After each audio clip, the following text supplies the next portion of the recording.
Olá, meus amigos, bom dia, boa tarde, boa noite. Que Deus ele venha agir na sua vida de uma forma sobrenatural.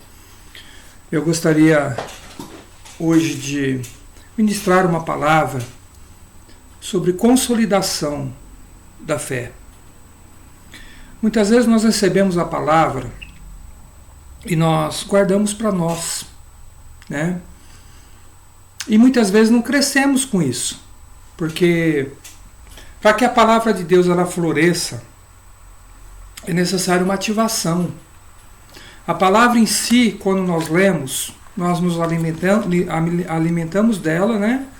Ela satisfaz o desejo do nosso espírito, porque o nosso espírito ele tem sede de Deus, a nossa alma quer só descanso, a nossa alma quer levar uma vida assim tranquila, né, sem ser incomodada. O nosso espírito ele tem sede de Deus, e quando nós pegamos a palavra e nós nos posicionamos com a palavra, nós pegamos a palavra e colocamos ela no nosso coração, nós meditamos nela, essa palavra ela passa a ter um significado. O Espírito Santo ele passa a falar conosco através dela. Mas também, se a gente não multiplicar isso, se a gente não exercitar isso, o que acontece? Essa palavra ela vai caindo na monotonia. Vai passando os anos, você vai tendo aquele sintoma do profeta velho. Qual é o sintoma do profeta velho? Ele pega todas as coisas negativas que acontecem na igreja, com as pessoas, com os irmãos, com os parentes, e ele começa a acumular tudo isso. Ele passa a ser um acumulador. Ele pega todas essas experiências negativas e acaba levando isso para a sua vida. Então a síndrome do profeta velho é quando a gente pega todas essas coisas e reúne no coração tudo isso. Então a gente passa a não ter uma renovação da palavra. Então, por exemplo, se você pegar o livro de Mateus, a pessoa já leu 50 vezes o livro de Mateus. Ela vai começar a ler o livro de Mateus como se fosse um livro normal, comum, de biblioteca. Então, a síndrome do profeta velho é isso. É você, quando você vê alguém fazendo um apelo para cura, você fala assim, não vai acontecer nada não acontece nada na igreja faz tempo, não vai acontecer. Então, o profeta velho é isso. Ele começa a ver tudo pelo lado negativo. Eu já vi 50 vezes o pastor orando por cura e eu nunca vi um paralítico andando. Então, a pessoa pega essas palavras e como uma palavra rema para a vida dela. E essa síndrome, ela tem atingido várias pessoas, até pessoas jovens, que já não acreditam mais no Evangelho. É por isso que o Evangelho ele tem que ser praticado. Se o Evangelho ele não é renovado dentro de você, você vai começar a ser diagnosticado com essa síndrome do profeta velho. Mateus capítulo 28, versículo 18 a 20, fala assim, olha. Então Jesus aproximou-se deles e disse, foi-me dado toda a autoridade nos céus e na terra. Foi dado o quê? Autoridade. Toda a autoridade no céu e na terra. Portanto, vão e faça discípulos de todas as nações, batizando-os em nome do Pai, do Filho e do Espírito Santo, ensinando-os a obedecer a tudo quanto vos ordenei a vocês. E eu estarei sempre com vocês até o final dos tempos. Olha que palavra tremenda. Jesus ele aproximou-se deles. Jesus ele tem se aproximado de você. Jesus ele se revelou a você. Jesus ele se mostrou a você. Jesus ele fala com você através da sua palavra, ou já falou em seu coração. Jesus se aproximou deles e disse, foi-me dada toda a autoridade. Poxa vida, se foi dado toda a autoridade para Jesus, nos céus e na terra, e ele disse isso por quê? Porque ele disse assim, olha, portanto, vão e faça discípulos de todas as nações. O que ele estava dizendo? Olha, foi-me dada toda a autoridade no céu e na terra, portanto, vão e faça discípulos de todas as nações. O que ele está dizendo? Olha, o poder está aqui, todo o poder me foi dado no céu e na terra, e eu estou delegando isso a vocês. Use do meu poder, use da autoridade que eu tenho, e batize as pessoas em nome do Pai, do Filho e do Espírito Santo. Vocês podem batizar em nome do Pai, do Filho e do Espírito Santo, ensinando-os a obedecer tudo quanto vos ordenei a vocês. Então, a autoridade que foi dada a Jesus, ele estava transferindo para os seus discípulos. E eu estarei sempre com vocês até o final dos tempos. Tem palavra mais maravilhosa que essa? De Jesus falando isso. Se você pegar Atos capítulo 1, versículo 8, diz assim: mas receberão poder quando o Espírito Santo descer sobre vocês, e vocês serão minhas testemunhas em toda a Judéia, em Samaria e até os confins da terra. Veja bem, Atos capítulo 1, verso 8, vocês receberão poder do Espírito Santo e serão minhas testemunhas. A testemunha, ela não fala de algo que aconteceu com o outro.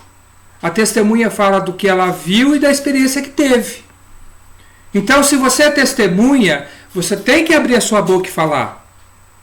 Você já viu algumas situações que acontece um crime, aí uma pessoa viu, ela é testemunha. Aí o policial pergunta a ela: o que você viu? Você já imaginou um crime que só aquela pessoa viu, um fato muito importante que só aquela pessoa viu, aquilo ela vai identificar quem fez o ato através do testemunho dela e vai chegar até o culpado. Você imagina se a pessoa falar que não viu nada?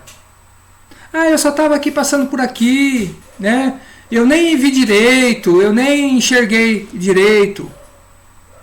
Quando se fala em testemunha, é algo que você viu e algo que você viveu. Você vivenciou, você foi prova viva. E você viu também, mas passou pela experiência.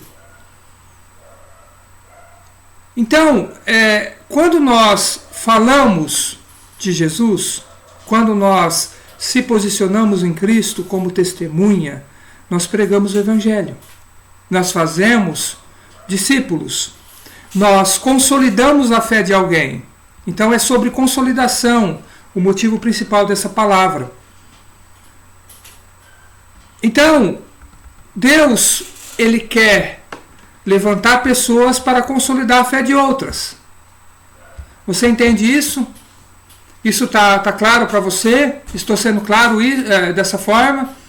Que Jesus, ele quer fazer de você uma testemunha. Deus, ele está chamando você para testemunhar o que você viu e o que ele fez na sua vida. Em Marcos capítulo 16, verso 15 e 18, diz assim, olha: vão pelo mundo todo e pregue o Evangelho a todas as pessoas. Quem crer e for batizado será salvo, mas quem não crer será condenado. Esses sinais acompanharão os que creem. Em meu nome expulsarão demônios, falarão novas línguas, pegarão em serpentes, e se beberem alguma coisa mortal, não lhes fará mal nenhum. Imporão as mãos sobre os doentes, e eles ficarão curados. Veja bem, isso é uma forma de consolidação, de consolidar a fé da pessoa. Primeiro ele diz assim, olha, vão e pregue a palavra. Pregue o Evangelho a todas as pessoas. Vocês vão lá e preguem. Quem crer e for batizado será salvo. O crer e ser batizado é um processo. Muitas vezes você vai pregar durante um ano para a pessoa. Você vai pregar para o teu colega de serviço, você vai pregar para o seu amigo da escola, você vai pregar para um familiar seu. Porque quem frutifica ou faz frutificar é o Espírito Santo. A gente é apenas um instrumento. Então, até essa semente ela brotar e ela crescer, vai um tempo. Mas Jesus continua dizendo, olha, em meu nome vocês expulsaram demônios. Você imagina, uma pessoa que você pregou, ela fica endemoniada. O demônio toma conta do corpo dela. E você vai lá e expulsa.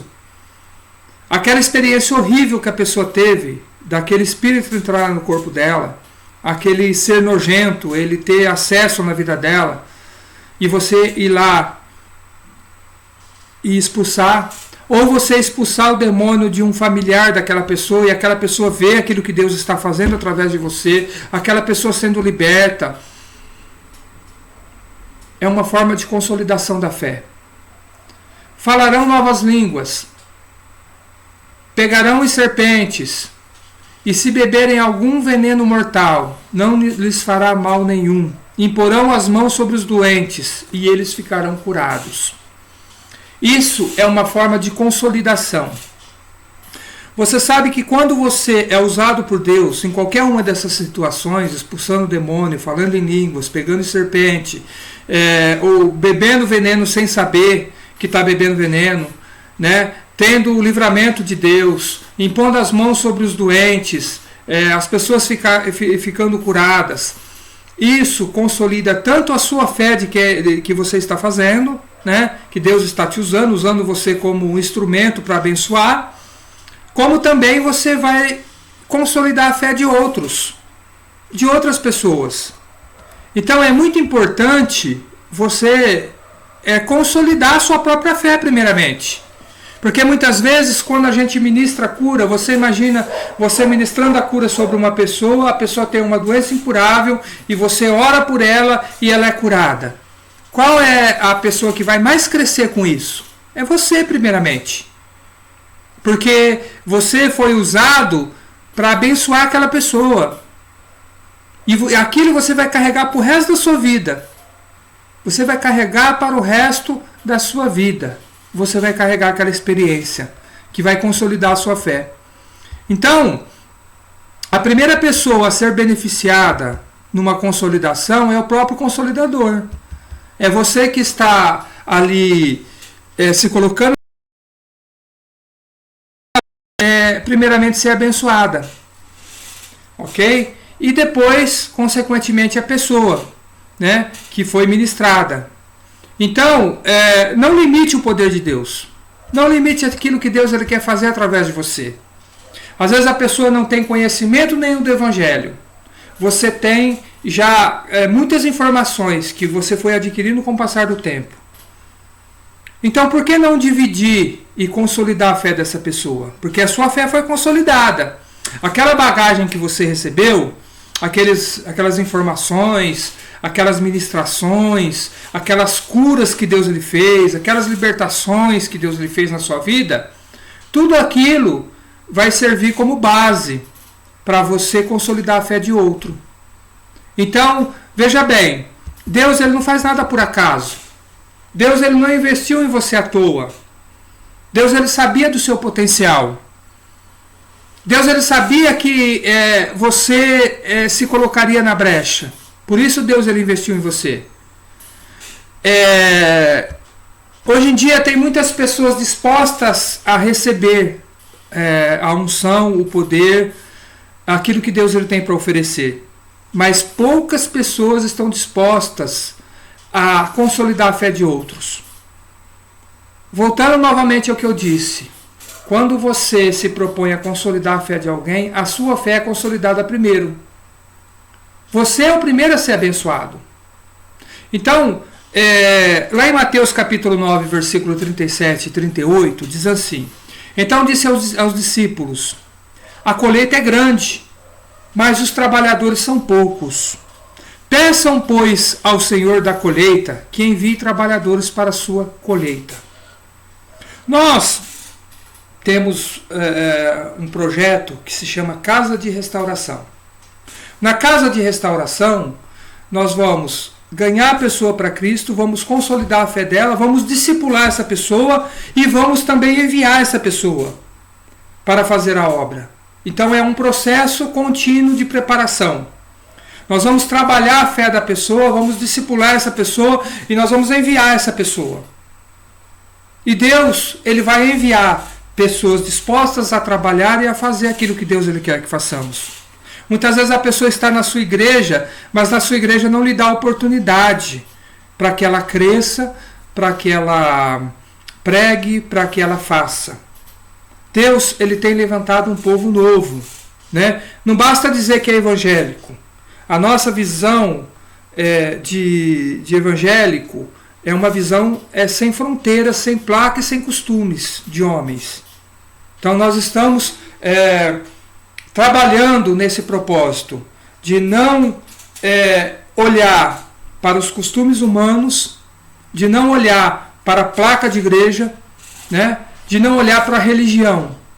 Então, quando o movimento carismático evangélico surgiu lá em Bogotá, houve um grande avivamento. E nós estamos precisando aqui no Brasil desse avivamento. Nós não podemos mais ficar presos em costumes religiosos, em costumes de homens. Nós não podemos ficar mais presos em igrejas que não crescem, que não evangelizam, que não ganham pessoas para Cristo, que não ajudam outras pessoas a crescerem na fé.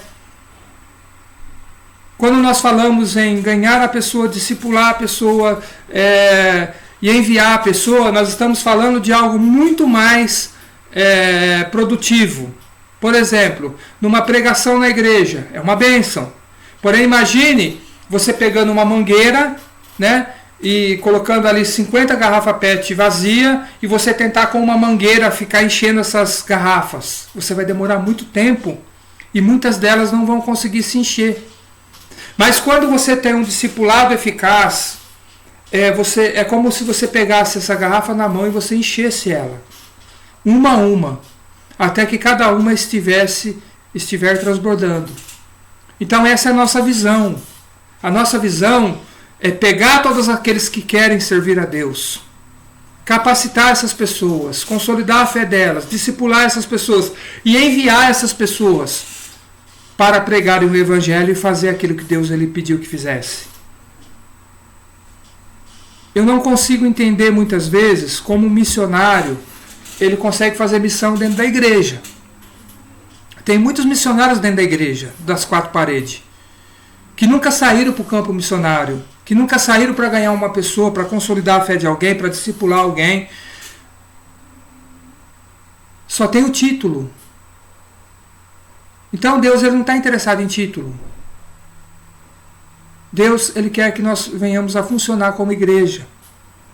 Então, se você quer realmente viver o sobrenatural de Deus, consolide a fé de alguém. Ore com alguém. Busque, fala, vamos orar eu e você, eu quero trazer uma palavra com você, para que você venha a crescer na graça e no conhecimento. Traga a pessoa próximo de você. Tem pessoas que não evangelizam ninguém, porque o seu testemunho ele não alcança a pessoa. O testemunho de vida não alcança. Aquilo que a pessoa ela vive uma vida superficial cristã. Então, o primeiro ponto, para que você possa ajudar alguém, você precisa ter conteúdo. Qual é o conteúdo? Ser cheio do Espírito Santo. Então, isso é o principal.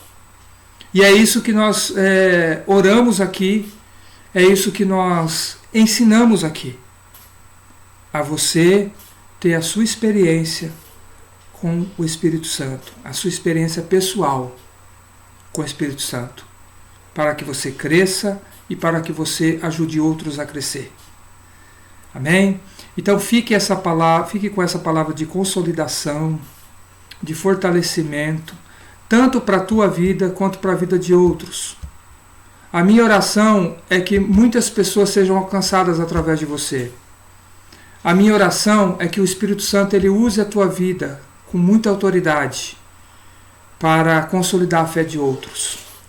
A minha oração é que você se posicione na sua vida espiritual e dê fruto, e dê muito fruto, e dê mais fruto ainda, mas principalmente que o seu fruto ele permaneça. até a eternidade. Deus te abençoe. Deus, Ele vem agir na sua vida de uma forma sobrenatural. Que Deus ele venha a operar na sua vida de uma forma sobrenatural. Eu oro no meu espírito para que Deus ele te use como referencial no meu espírito, para que Deus ele faça milagre sobrenatural na sua vida. Ele mude a sua história. Ele mude a história da sua família. Que Deus ele te use de uma forma sobrenatural. Essa é a oração, a minha oração para você. E eu profetizo isso sobre a tua vida, que você vai consolidar muitas almas, que você vai lutar por aqueles que estão perdidos e ensinar essas pessoas a fazerem o mesmo com outras pessoas. E essa corrente do bem vai levar muitas pessoas para o céu. E muitas pessoas vão receber a salvação em Cristo Jesus, que inclui uma vida abastada aqui na terra, alegria, paz, comunhão no Espírito Santo. Deus te abençoe em nome de Jesus.